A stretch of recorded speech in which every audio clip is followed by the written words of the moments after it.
आज जो भिक्षु लोग हैं, क्या वो इन दोनों बातों को अपने जीवन में धारण करके उसी तरह से अपनी दिनचर्या को ले पा रहे हैं और बुद्ध के धम्म को आगे फैला पा रहे हैं या नहीं फैला पा रहे हैं? या क्या कारण है कि नहीं फैला पा रहे हैं? श्रीलंका में मैं जिस समय थे 3-4 बजे कोई भिक्षु भिक्षाटन कर रहा था। तो तुरंत वहाँ के पुलिस को खबर हो गया कि ऐसा भिक्षु 4 बजे भिक्षाटन कर रहा है। क्योंकि भिक्षाटन करने का समय अंतिम समय है 11। 11 बजे के बाद कोई भी भिक्षाटन करना अलाउड नहीं है। क्योंकि 11 बजे भिक्षाटन करेगा, 12 बजे तो उसको भोजन लेना है। तो उसके बाद पुलिस आया, उस भिक्षु को उठा के ले लिए। देखो वहाँ पर ऐसा नहीं है।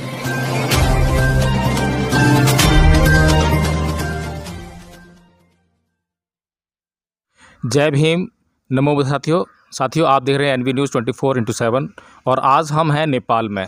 नेपाल के उस हिस्से में जहां पर सिद्धार्थ के रूप में एक महामानव का जन्म हुआ और जिस जगह जन्म हुआ वह स्थली आज विश्व के लिए बहुत ही महत्वपूर्ण स्थान बनकर उभर रही है और पूरा विश्व उसको आज जान रहा है। साथियों, इस स्थली पर नाना प्रकार के बौद्ध भिक्षु जो कि विद्वान हैं, बहुत ज़्यादा जानकारी रखते हैं धम्म के बारे में, तो ऐसे ही एक भिक्षु हैं, तो उनसे हम चर्चा करना चाहेंगे। भंते जी, आपका हमारे एनवी न्यूज़ 24/7 चैनल में स्वागत है।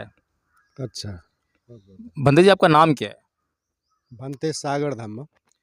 भंते जी, बुद्ध के अंतिम वचन थे, वैधम्मा संखारा अपमादेन संपादेत। इसका मतलब क्या है और इसका जो इसको चरितार्थ कैसे किया जा सकता है आज के युग में?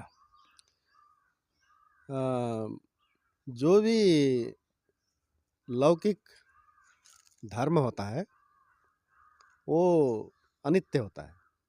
लौकिक धर्म जो 2 प्रकार के होते हैं, एक लौकिक धर्म और लोकोत्तर धर्म। लौकिक धर्म जो भी उत्पन्न होगा वो विनाश होगा। तो जो उत्पन्न होने के बाद विनाश होता है उस पे चिपकाव नहीं होना चाहिए। क्योंकि उत्पन्न होने के बाद वो खत्म हो जाएगा। तो इसीलिए जो है भौतिक चीज़, मानसिक चीज़ जो है, नाम और रूप, स्कंद 5 रूप, वेदना, संज्ञा, संखार, विज्ञान, आँख से देखने वाला रूप, कान से सुनने वाला शब्द, नाक से जानने वाला गंध सुगंध, शरीर से जानने वाला स्पर्श, जीभ से जानने वाला स्वाद, मन में आने का कोई भी विचार तरंग, ये सब क्या होता है? अनित्य होता है। तो अनित्य होते हैं लेकिन साधारण आदमी उसको नित्य रूप से लेता है और वो ही दुख का कारण है। इसीलिए भगवान ने कहा जो संखारा धर्म है वो पैदा होता है और वो नष्ट हो जाते हैं। तो इसी कारण से उस धर्म के तरफ जागरूक होके उसको देखना है। जो आदमी जागरूक होके देखेगा वो वहाँ पर चिपकाव नहीं होगा। जो जागरूक नहीं होगा वो क्या करेगा? उसको उस पे लिप्त हो जाएगा। आज संसार में यही हो रहा है ना। जैसे आज मैं आपको इंटरव्यू दे रहा हूँ, आप टीवी में देख रहे हैं यूक्रेन में क्या हो रहा है। यूक्रेन में बच्चे लोग मर रहे हैं, औरत लोग मर रहे हैं, वहाँ के लोग मर रहे हैं। और रसिया का जो व्लादिमीर पुतिन नाम का एक, जो उसको हम कहूँ या राक्षस कहूँ या तो वो ऐसा दानव आदमी है, वो उनको पकड़ना चाहता है, उसका हैकम वहाँ पर चलाना चाहता है। आज संसार कहाँ से कहाँ चला गया है।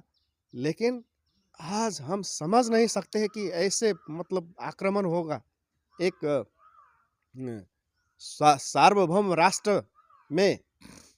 क्यों तुम नेटो में जाते हो? हम जाने नहीं देंगे कह के वो कहता है।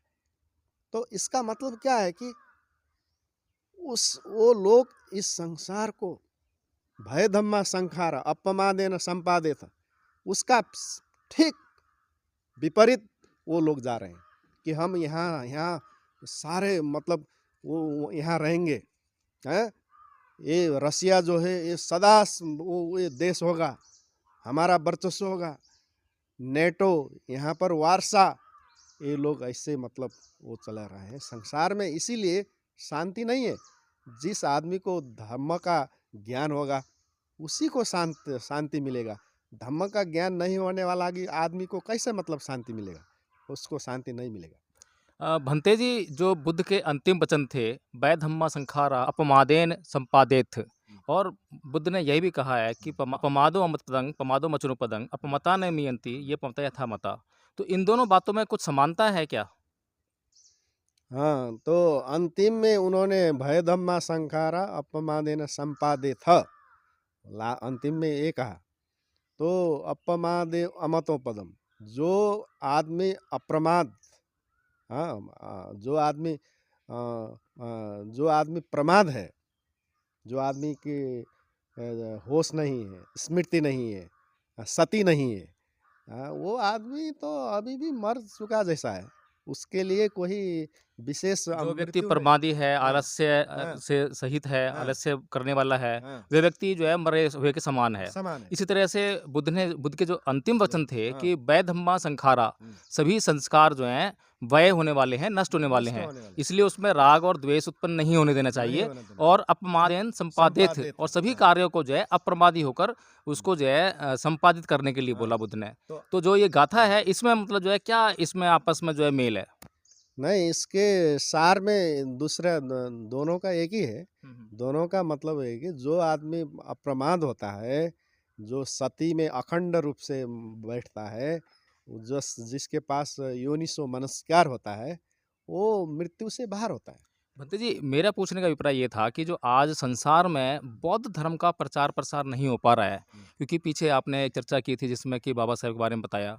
बाबा साहेब काठमांडू में एक बौद्ध महासभा में आए थे, सम्मेलन में आए थे, जहाँ पर कि उनकी जो चिंता थी वो इसी बात को लेकर थी कि बौद्ध धर्म जो कि विश्व धर्म है, विश्व गुरु होने का दर्जा भारत को जो है बौद्ध धर्म के नाते मिला, तो उसका प्रचार और प्रसार बड़े लेवल पे होना चाहिए, ताकि भारत ही नहीं बल्कि पूरा विश्व जो है बुद्ध के धर्म को जान सके, और बुद्ध के धर्म को जानकर सुख शांति समृद्धि से पूरी दुनिया लबालब रहे, उसका यूज कर सके, प्रयोग कर सके। तो बंते जी, मैं इसी बारे में चर्चा करना चाहता हूँ कि जो आज जो भिक्खु लोग हैं, क्या वो इन दोनों बातों को अपने जीवन में धारण करके उसी तरह से अपनी दिनचर्या को ले पा रहे हैं और बुद्ध के धर्म को आगे फैला पा रहे हैं या नहीं फैला पा रहे हैं? या क्या कारण है कि नहीं फैला पा रहे हैं? तो नहीं, बहुत दृष्टिकोण से आदमी अभी भिक्षु बन जाता है। कोई आर्थिक रूप से, कोई सामाजिक रूप से, कोई मानसिक रूप से, आध्यात्मिक रूप से, है ना? तो आर्थिक रूप से जो है, जो गरीब होगा, पैसा नहीं होगा, कहाँ बैठने का, कहाँ क्या खाने का, क्या, तो वो सोचेगा कि अगर मैंने चीवर लिया तो ये समस्या हल हो जाएगा। तो इसीलिए वो जो आर्थिक रूप से आदमी होता है, तो इसीलिए जो है सामाजिक रूप से मेरा प्रतिष्ठा बढ़ेगा, आदमी मुझे वंदना कहेंगे, हैं? अभी तो कोई भी आदमी मुझे वंदना नहीं कहता है, कोई मुझे कोई रेस्पेक्ट नहीं करता है। तो इसीलिए सामाजिक रूप से अगर कोई मतलब, उस दृष्टिकोण से भिक्षु बनने का कोई प्रतिफल नहीं है। अगर कोई आध्यात्मिक रूप से भिक्षु बनता है कि उसको इस जीवन में दुख ही दुख नजर आता है, जहाँ भी देखो दुख ही है दुख।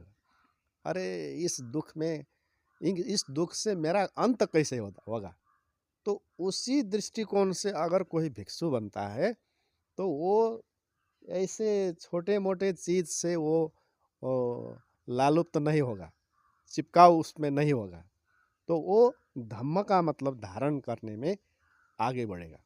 तो भंते जी, आज अगर हम देखें कि जितने जितने भी बौद्ध भिक्षु आज संसार में हैं, और विशेष तौर पर मैं अगर चर्चा करूं नेपाल और भारत की, तो कितने ऐसे भिक्षु हैं जो बुद्ध के धम्म के अनुसार आज अपना जीवन चला रहे हैं, या बुद्ध के अंतिम शब्दों को वे जो है कार्य रूप देने के लिए तैयार हैं, या उसमें पूरी तरह से लगे हुए हैं?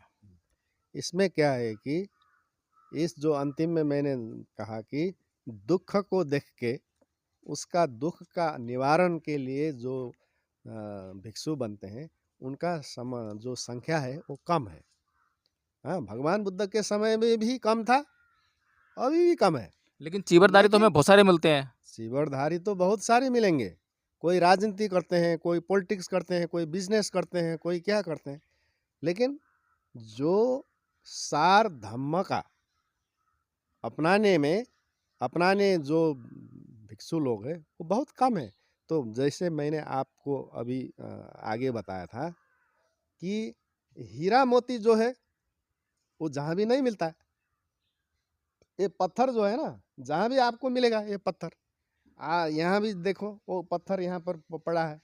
इंडिया में जाओ वहाँ भी पत्थर पड़ा है, लेकिन आपने अभी तक अरे हीरा कहीं पड़ा हुआ हीरा आपको मिला कहीं? हीरा मोती पड़ा मिला? भी हो तो उसकी परख नहीं होती है कई बार। हाँ, इसीलिए जो है जो कीमती चीज है वो बहुत कम होती है। जी। इसलिए जो आदमी धम्म का बहुत अच्छा से पालन करेगा वो आदमी का संख्या बहुत कम होगा। तो क्या अंतर है बुद्ध के समय के संघ में और आज के समय के भिक्षु संघ में? अरे उस समय तो भिक्षु का संघ का जो गार्जियन थे, अभिभावक थे, भगवान बुद्ध स्वयं उपस्थित थे। अभी तो वो नहीं है। तो आज क्या है कि आज़ादी के नाम पे चीवर लगाया और उनको स्वतंत्रता है, जो करो। यहाँ पर कोई शासन नहीं है नेपाल में, इंडिया में जैसे श्रीलंका में शासन है, बर्मा में शासन है, थाईलैंड में शासन है। वहाँ पर शासन के बहुत नियम होते हैं और उस शासन का नियम का पालन अगर किसी ने नहीं किया वहाँ पर कार्रवाई होती है। जैसे मैं आप लोगों को एक घटना सुनाता हूँ कि श्रीलंका में मैं जिस समय थे 3-4 बजे कोई भिक्षु भिक्षाटन कर रहा था, तो तुरंत वहाँ के पुलिस को खबर हो गया कि ऐसा भिक्षु 4 बजे भिक्षाटन कर रहा है। क्योंकि भिक्षाटन करने का समय अंतिम समय है 11 बजे के बाद कोई भी भिक्षाटन करना अलाउड नहीं है। क्योंकि 11 बजे भिक्षाटन करेगा, 12 बजे तो उसको भोजन लेना है। तो उसके बाद पुलिस आया, उस भिक्षु को उठा के ले लिए। देखो वहाँ पर ऐसा नियम है, शासन का नियम कानून वहाँ के लोग जानते हैं, पुलिस जानते हैं, आर्मी जानते हैं। और इंडिया में कौन जानता है, नेपाल में कौन जानता है? यहाँ पर तो जो भी करो उनको छूट है।